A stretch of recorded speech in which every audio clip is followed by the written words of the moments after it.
యొగ్గి నా మొర ఆలకించెను.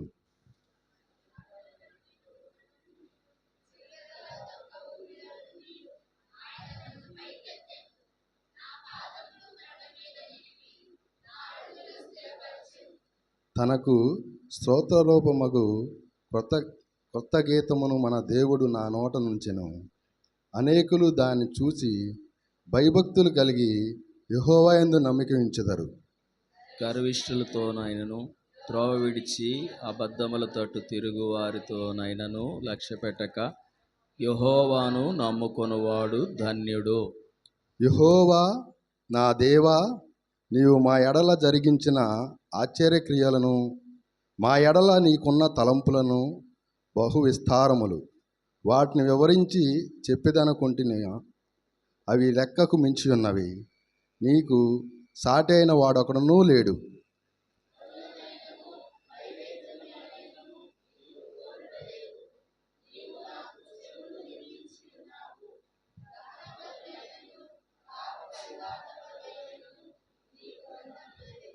అప్పుడు పుస్తకపు చుట్టలో నన్ను గూర్చి వ్రాయబడిన ప్రాకారము నేను వచ్చి ఉన్నాను.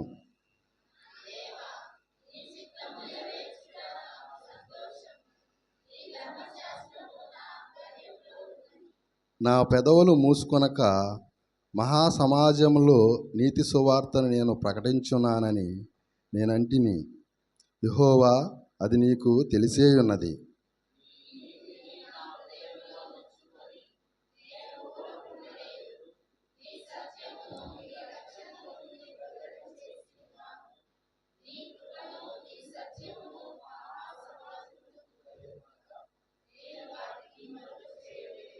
యెహోవా, నీవు నీ వాత్సల్యమును నాకు దూరము చేయవు.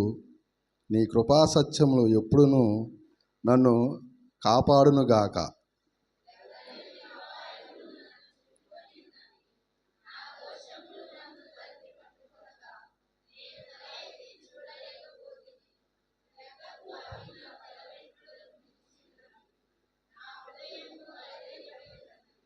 యెహోవా, దయచేసి నన్ను రక్షించుము. యెహోవా, నా సహాయమునకు త్వరగా రమ్ము.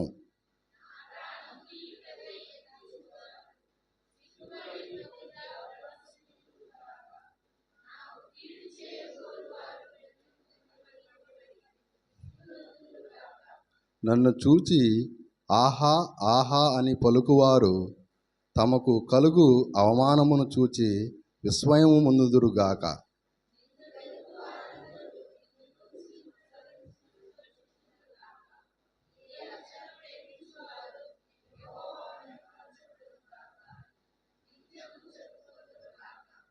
నేను శ్రమల పాలై దీనుడనైతిని. ప్రభువు నన్ను తలంచుకొనుచున్నాడు. నాకు సహాయము నీవే, నా రక్షణకర్తవు నీవే. నా దేవా, ఆలస్యము చేయకము. దేవుని స్తోత్రం. మహాపరిశుద్ధుడ, ప్రేమగల తండ్రి, స్తుతులు స్తోత్రములు స్తోత్రములు స్తోత్రములు తండ్రి. ఈ యొక్క రోజును చూడనటువంటి వారు ఎంతోమంది ఉన్నారు తండ్రి. మాకైతే ఈ యొక్క భాగ్యమునిచ్చి నీ యొక్క పరిశుద్ధులతో కూడి నిన్ను స్తుతించి ఆరాధించి గణపరిచి గొప్ప భాగ్యం మాకు ఇచ్చినందుకు స్తోత్రములు తండ్రి. మన పాటలు ఎందును వాక్యం నందును మీరే ముందుండి నడిపించమని క్రీస్తు పరిశుద్ధ నామమున సమర్పించుకు ఆరాధిస్తున్నాం తండ్రి. ఆమేన్.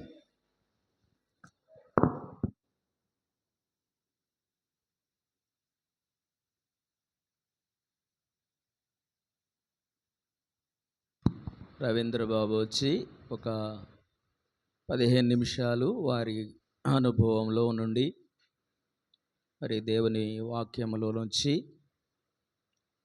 కొన్ని తలంపులు పంచుకున్న తర్వాత మనం ఆరాధన చేస్తాం. అందరికీ వందనాలు. మనం చదువుకున్నటువంటి కీర్తనలో నుంచి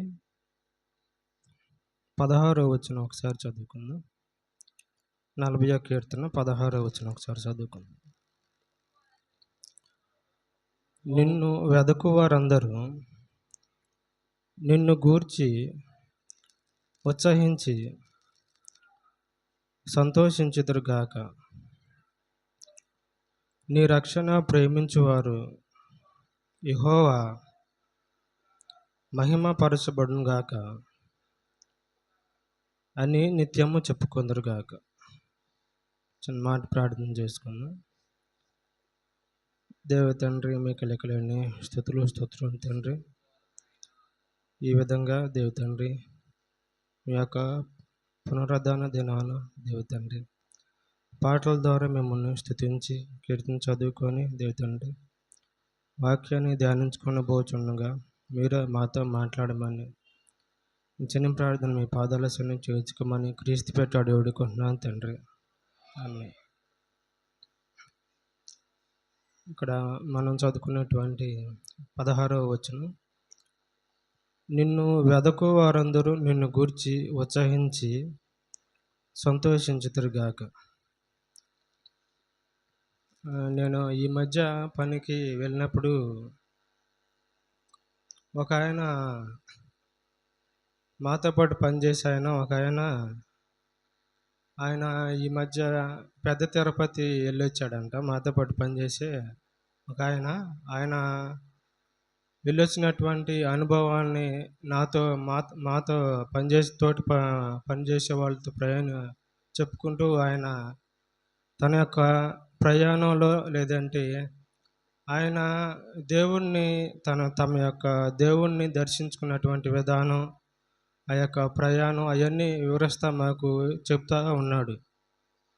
మరి ఆయన పెద్ద తిరుపతి వెళ్ళినప్పుడు ఏ విధంగా ప్రయాణం చేశాడు, లేదంటే ఆ యొక్క పెద్ద తిరుపతిలో ఎన్ని ప్రయాణం, లేదంటే ఆ గట్లు ఎక్కేటప్పుడు ఎలా ఉండిద్ది, గట్లు ఎక్కేటప్పుడు ఏ విధంగా ప్రమాదకరంగా ఉంటాయి, లేదంటే ఆ పరిసర ప్రాంతాల్లో జంతువులు కూడా సంచరిస్తూ ఉంటాయంట.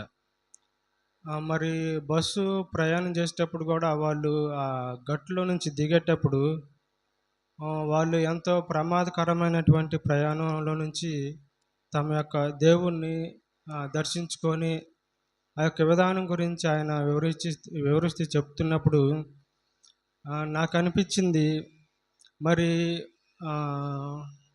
అన్యులైనటువంటి వారు తమ యొక్క దేవుణ్ణి దర్శించుకోవడానికి, లేదంటే తమ యొక్క దేవుడి యొక్క అనుగ్రహాన్ని పొందుకోవడానికి వారు చాలా ప్రయాణాలు చేస్తూ, లేదంటే ఎంతో ప్రయాసతో, ఎంతో ప్రమాదాలతో కూడినటువంటి ప్రయాణాలతో వారు తమ యొక్క దేవుడి దగ్గరికి వెళ్ళి తమ యొక్క దేవుడి సన్నిధిలో కనపడాలి అని వారు ఏ విధంగా తాపత్రయపడుతున్నారో ఇక్కడ మనం చదువుకున్న 40వ కీర్తన 16వ వచనంలో చెప్తున్నాడు, నిన్ను వెదకు వారందరూ నిన్ను గూర్చి ఉత్సహించి సంతోషించుదురుగాక.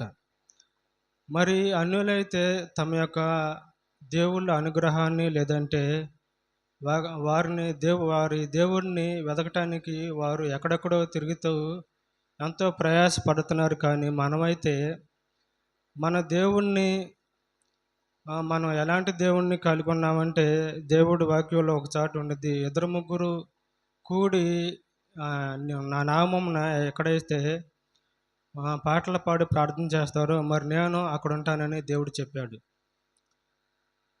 కాబట్టి మనం ఎక్కడికో దేవుడి దగ్గరికి దేవుడిని వెతుక్కుంటూ మనం ఎక్కడికో వెళ్ళవసరం లేదు. కానీ దేవుడే మనం 2-3గా కూడి ఎక్కడైతే ఆయన నామాన్ని స్తుతిస్తూ, ఆయన నామాన్ని ఎక్కడ మనం ఘనపరుస్తూ ఉంటామో ఆయనే మన యొద్దకు వచ్చి ఆయన నిన్ను వెదకు వారందరూ నిన్ను గూర్చి ఉత్సహించి సంతోషించుదురుగాక అని అన్నట్లుగా, మరి మన దేవుడైతే ఆయన వెదకే వారిని గురించి, ఆయన వెదకే వారిని ఆయన ఏ విధంగా చేస్తాడంటే ఉత్సహించి సంతోషించేవారిలాగా మన దేవుడు మనల్ని చేసేవాడిలాగా ఉన్నాడు.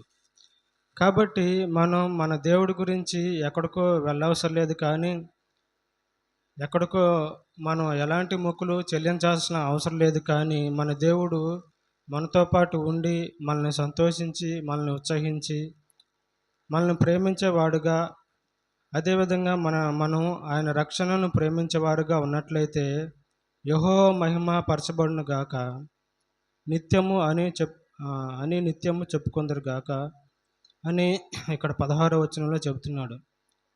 కాబట్టి మనం మనం అన్యుల వలె మనం ఎక్కడికో వెళ్ళి దేవుణ్ణి ఆరాధించాల్సిన అవసరం లేదు. కానీ మనం ఎక్కడైతే ఉండి మనం ఇద్దరు ముగ్గురుగా కూడుకొని ఎక్కడైతే దేవుణ్ణి ఆరాధిస్తామో దేవుడే మనతో పాటు ఉండి మనతో ఏకీభవించి ఆయన మనల్ని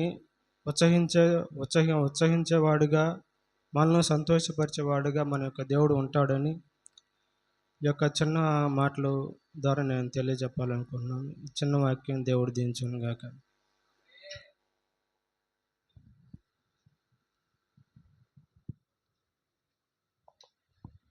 మంచిది. మత్తయి సువార్త 18వ అధ్యాయము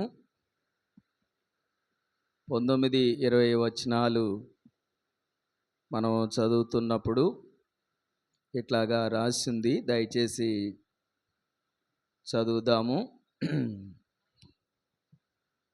మరియు మీలో ఇద్దరు తాము వేడుకొను దేని గూర్చి అయినను భూమి మీద ఏకీభవించిన ఎడల అది పరలోకమందున్న నా తండ్రి వలన వారికి దొరుకునని మీతో చెప్పుచున్నాను.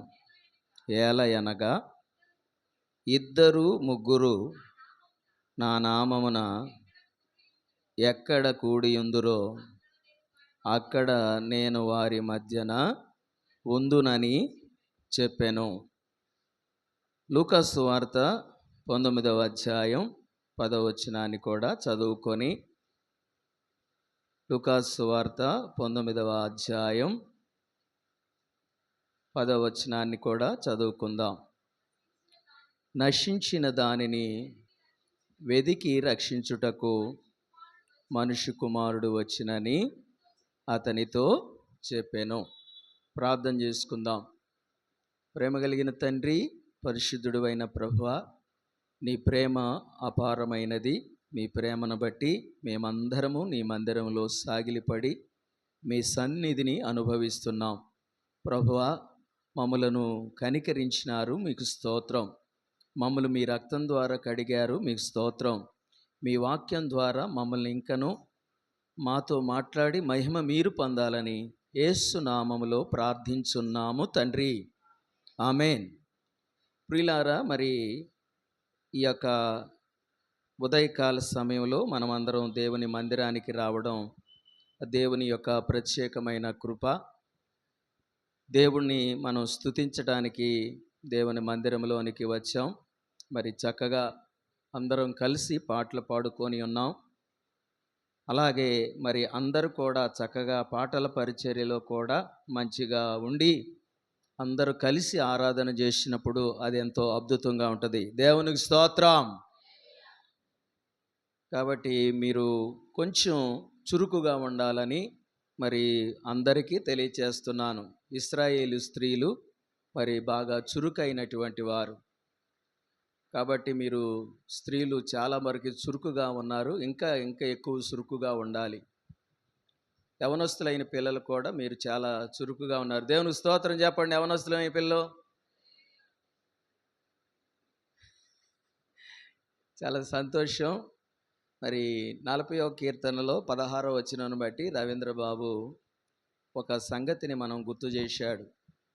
ఏమిటంటే అక్కడ ఆ 40వ కీర్తనలో మనం చదువుకున్న 16వ వచనాన్ని మరలా ఒకసారి మనము చదువుతూ ఆయన చెప్తున్నప్పుడు మరి కొన్ని తలంపులు, ఆయన కొంత ప్రయాస గురించి చెప్పాడు. అది క్రైస్తవ వేతరులు అయిన వారు, మరి అన్యులైనటువంటి వారు పడుతున్న ప్రయాస, వారి యొక్క పరిస్థితులను గూర్చి అక్కడ ఆయన వింటున్నాడు, దాన్ని తెలియపరుస్తూ ఉన్నాడు. అలాగనే మరలా మన పట్ల దేవుడు ఎలాంటి ఉన్నతమైన విధానాన్ని అనుగ్రహించాడనే తలంపును తీసుకొని వచ్చిన దానికి మనము ఈ 40వ కీర్తనలో 16వ వచనంలో నిన్ను వెదికే వారందరూ నిన్ను గూర్చి ఉత్సాహించి సంతోషించుదురుగాక. మనమందరం కూడా దేవుడే మనందరికీ రక్షణకర్త. దేవునికి స్తోత్రం చెప్పండి. ఏమో మరి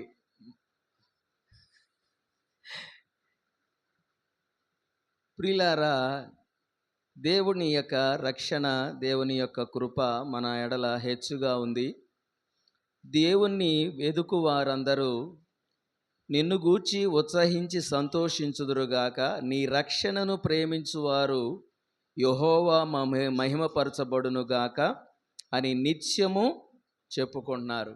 మనం నిత్యము ఆరాధన చేయడానికి మరి మనమందరము దేవుడిచ్చిన రక్షణను బట్టి సంతోషిస్తున్నాం. దేవుడే మనందరి జీవితాలకు చక్కని అవకాశాల్ని కలుగు చేశాడు కనుక మరి దేవుడిని మనము మరి మొదట ఆయనే మనల్ని ప్రేమించాడు. మొదట ఎవరు ప్రేమించారు చెప్పండి? దేవుడు ప్రేమించాడు.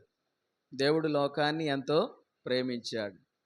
మరి నిజంగా మనము దేవుని సన్నిధిని ఇలాగా అనుభవించటానికి దేవుడే మనకు అవకాశం ఇచ్చాడు. మరి తప్పనిసరిగా క్రైస్తవేతరులు మరి ఎక్కడికో కొండలకు, గుట్టలకు, మెట్టలకు వెళుతున్నారు అని ఎక్కుతున్నప్పుడు అక్కడున్న ప్రయాణాలు భయంకరమైన పరిస్థితులని చెబుతా ఉన్నాడు రవీంద్ర. ఈనాడు విచారకరమైన విషయం ఏమిటంటే, క్రైస్తవులు అని చెప్పుకుంటున్న వాళ్ళు కూడా చాలా తీర్థయాత్రలకు వెళ్ళి గుట్లకి, మెట్లకి ఎక్కుతూ ఉన్నారు. చాలా రకాలుగా ఉన్న దినాలు, సంఘటనలు మనం వింటున్నాం.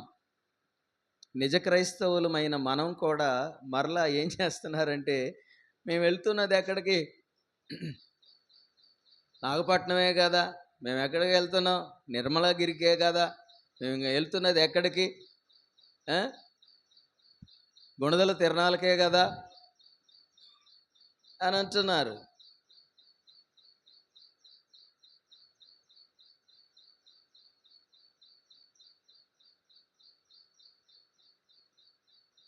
చాలా విచారకరమైన విషయాలు. మనమేదో శుభ్రంగా గుండు కొట్టుకున్నంత మాత్రాన మన గుణం మారలా. మన గుణం మారాలి, మన గుండెకాయ మారాలి అంటే మన హృదయం శుద్ధి కలిగిన వారు ధన్యులు, వారు దేవుణ్ణి చూస్తారు. కాబట్టి మొదట దేవుడు మనల్ని ప్రేమించాడు. మనల్ని ప్రేమించి ఆయన ఏం చేశాడంటే, ఆ యొక్క లూకాసు వార్తలో 19వ అధ్యాయంలో 10వ వచనంలో ఆయన తెలియపరిచినట్లుగా ఏమంటాడు అంటే, నశించిన దానిని వెదికి రక్షించుటకు మనుష్య కుమారుడుగా యేసు ప్రభు మనకు వచ్చాడు. మనం ఎక్కడికో వెళ్ళటం కాదు, మనం ఎక్కడికో ప్రయాణం చేయటం కాదు. నువ్వు నాశనములో ఉండావని, నువ్వు పాపములో ఉండావని, నువ్వు పాపంలో పతనమైపోకూడదని, నువ్వు నాశనములో నరకానికి పోకూడదని, నరక శిక్షను తప్పించడానికి, నీ నాశనాన్ని తప్పించడానికి దేవుడే పరలోకమును విడిచిపెట్టి నీకోసం ఈ లోకానికి వచ్చి, ఈ లోకములో జీవించి మనిషిగా ఇలాగా జీవించాలని, ఇలాగా మాట్లాడాలని, ఇలాగా బ్రతుకులో ఉండాలని ఆయన బ్రతుకు చూపించి భూమికి ఆకాశానికి మధ్యలో కలువరి సిలువలో తన ప్రాణాన్ని మన కొరకు అర్పించి తన సిలువ రక్తం ద్వారా పితృపారంపర్యమైన వ్యర్థ ప్రవర్తన చేత మనం రక్షించబడలేదు. వెండి, బంగారం అంటే ఈ క్షయమైన వస్తువుల చేత మనం విమోచించబడలేదు. మనకు రక్షణ యేసు ప్రభు ఇచ్చాడు. మనల్ని వెతికి రక్షించడానికి ఈ లోకానికి వచ్చాడు. లోక పాపమును మోసుకొని దేవుని గొర్రెపిల్ల యేసుక్రీస్తు ప్రభుల వారే కాబట్టి మనం ఎక్కడికో దూర దూర ప్రయాణానికి వెళ్ళకుండా మన కొరకు దేవుడు పరలోకం నుండి ద్వారా భూలోకానికి దిగొచ్చిండు. పరలోకం నుండి ద్వారా భూలోకంకి వచ్చిండు, పరలోకం నుండి ద్వారా భూలోకంకి వచ్చిండు. మన చీకటి బ్రతుకుల్లో వెలుతురే నింపిండు, మన చీకటి బ్రతుకుల్లో వెలుతురే నింపిండు. ఎన్నెల్లో వెన్నెలా కన్నుల్లో వెన్నెలా, వెన్నెల్లో వెన్నెలా కన్నుల్లో వెన్నెల. యేసయ్యను నమ్ముకుంటే వెన్నెలో వెన్నెల, యేసయ్యను నమ్ముకుంటే వెన్నెలో వెన్నెల. ఆ స్వామిని కొలుచుకుంటే బ్రతుకంతా వెన్నెలే, ఆ స్వామిని కొలుచుకుంటే బ్రతుకంతా వెన్నెలే. పరలోకం నుండి ద్వారా భూలోకానికి వచ్చిండు, మన చీకటి బ్రతుకుల్లో మనకు వెలుతురును ఇచ్చిండు. పాపంలో ఉన్న మన జీవితాల్ని పతనావస్థితిలో నుంచి విడిపించడానికి ఆయన పరలోకం నుంచి ఈ లోకానికి వచ్చిండు. అందుకే లూకా వైద్యుడు ఆ యొక్క లూకా చాలా చక్కగా రాశాడు. ఎందుకంటే ఆయన ఆ 19వ అధ్యాయంలో 10వ వచనంలో ఆయన చెప్తున్నాడు, నశించిన దానిని వెదికి రక్షించటానికి మనిషి కుమారుడు యేసు ప్రభువారు ఈ లోకానికి వచ్చాడు. మనకు సమీపంగా వచ్చాడు దేవుడు. మనల్ని రక్షించడానికి ఈ దేవుడు మనకు రక్షకుడుగా ఉన్నాడు. కనుక యెహోవా రక్షణను పొందిన వారు, యెహోవాను వెదుకువారు హృదయంలో సంతోషిస్తారు, ఆనందముగా నిత్యము అన్ని వేళలా స్తుతిస్తారు. ఆ 40వ కీర్తన 16వ వచనానికి జోడించి ఈ మాటలు కలుపుకొని మనం ఆరాధన చేయాలి. ఎక్కడికో వెళ్ళి యాత్రలెన్నో చేశాను, దిశలెన్నో తిరిగాను, జగమంతా వెతికాను, జనులందరినీ అడిగాను. రాత్రికాలం పాడంగా ఎంత మంచి దేవుడు యేసయ్య అనే ఆ పాటలో కూడా ఏముంది? సత్యం అనేది ఎక్కడ దొరుకుద్దని, సమాధానం ఎక్కడ దొరుకుద్దని, యాత్రలు ఎన్నో చేశాడు, దిశలెన్నో తిరిగాడు, చివరికి ఎవరి దగ్గర కనుక్కున్నాడు? యేసయ్యలో మనకి నెమ్మది ఉంది, యేసయ్యలో మనకు రక్షణ ఉంది, యేసయ్యలో మనకు శాంతి ఉంది. కాబట్టి దేవుని ప్రజలమైన మనమందరం కూడా దేవుడిచ్చిన రక్షణను మనం పొందుకున్నాం. దేవుడి రక్షణ పొందిన మనము మన హృదయాల్లో సంతోషం ఉండాలి. దేవుణ్ణి బట్టి మనకు ఆత్మకు రక్షణ దేవుడిచ్చాడు. ఆ రక్షకుడే మన కొరకు మనల్ని వెతుక్కుంటూ వచ్చాడు. మనం నశించుతున్న మనకి, నరకానికి పోతున్న మనల్ని నరక శిక్షను తప్పించాడు, నాశన స్థితి నుంచి తప్పించాడు, చీకటి బ్రతుకులను తొలగించాడు, గొప్ప మనల్ని గొప్ప వెలుగుగా ఆయన చేశాడు, ఆయన ప్రజలుగా చేసుకున్నాడు. అందును బట్టి మనము ఆ దేవుని రక్షణను బట్టి, ఆ దేవునిని బట్టి మన హృదయాల్లో సంతోషంగా హృదయపూర్వకంగా దేవుణ్ణి స్తుతించాలని ఆ యొక్క లూకా 19:10లో దేవుడే మనకు సమీపంగా ఉన్నాడు. కాబట్టి ఎటువంటి విషయంలో కూడా మీరు అవిశ్వాసములో కాకుండా, అవిధేయతలో కాకుండా, నిజ విశ్వాసములో నిజమైన సంపూర్ణ హృదయంతో సరిగ్గా ఆరాధన చేయండి. దేవునికి స్తోత్రం. అర్థమవుతుందా అన్నల్లారా, అక్కల్లారా?